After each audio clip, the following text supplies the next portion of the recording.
Well, let's get the reaction now of the writer and broadcaster Paul Mason, a strong supporter of Jeremy Corbyn. Did you actually ever vote in all this? I did vote, yeah. I'm a member of the Labour Party and voted for him.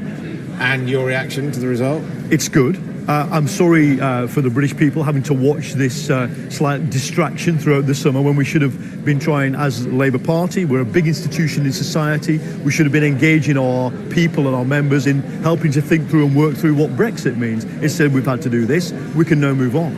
You're one of those, though, who accepts and welcomes the fact that you see this as a transformation of the Labour Party. I want there to be a radical left-wing Labour Party, and I think, you know, we've now got 650,000 members. We had something like 140,000 last year.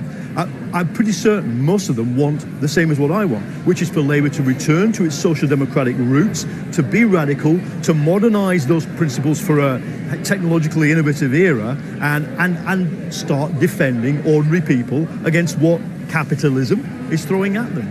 And do you feel that that does mean there has to be an element of purging within the party, of removing those people who don't support that I've project? had enough purges, I'm afraid, this summer. No, absolutely not. I think, you know, the hard thing for let's call them the right and centre of the Labour Party, the Blairites and the old Brownites, the hard thing for them to get their heads around is that, yes, we've always been an alliance, a big broad family, but not since the 1930s has the left been the head of the family. And he's pretty decisively done it again. Now, that is hard to get your head around. We need to sit round tables around, you know, have a pint together and work out. But in your view, that alliance of left, right, centre should continue? Absolutely. And I think that I would like to see the shadow cabinet reflect it. I don't think we need to have elections for that to happen. I think if we had elections, the danger is the MPs are going to put themselves at odds again with the membership. We don't want that. But I think if we can pull this off, everybody has their obsession, everybody has their thing they want to achieve in left-wing politics, and I think we can synergise what people want, the left, right and centre. I, for example, as a Corbyn supporter,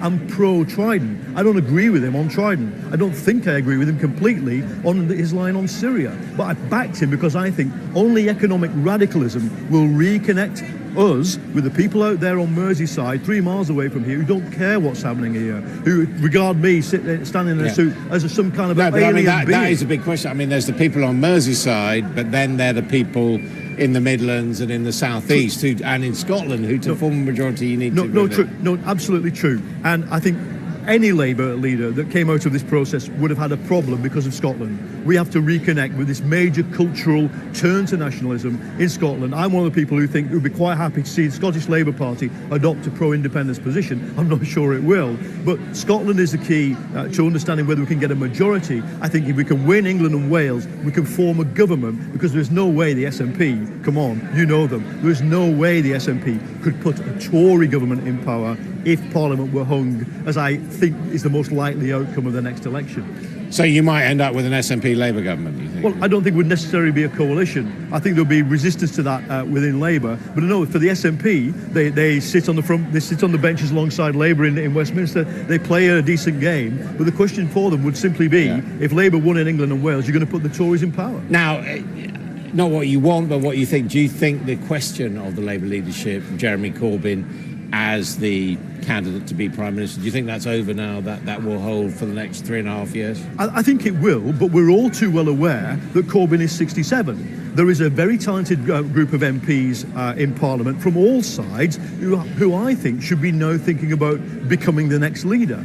In the last leadership election, where there was deputy and leader, I voted Corbyn for leader and Stella Creasy for deputy, who is traditionally seen as on the Blairite wing. I think Stella Creasy would be an excellent next leader. I don't mind the balance of power in Labour being left one day, right the other, as long as we stick together and understand that our main function in society is to represent the people out there and to fight the representatives of big business and big finance, which are the Conservative Party.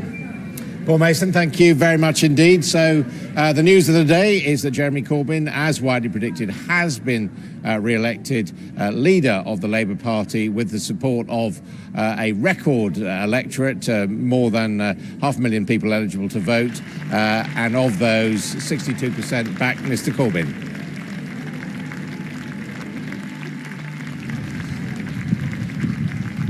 In other news, a manhunt is underway in the United States after a shooting at a shopping centre.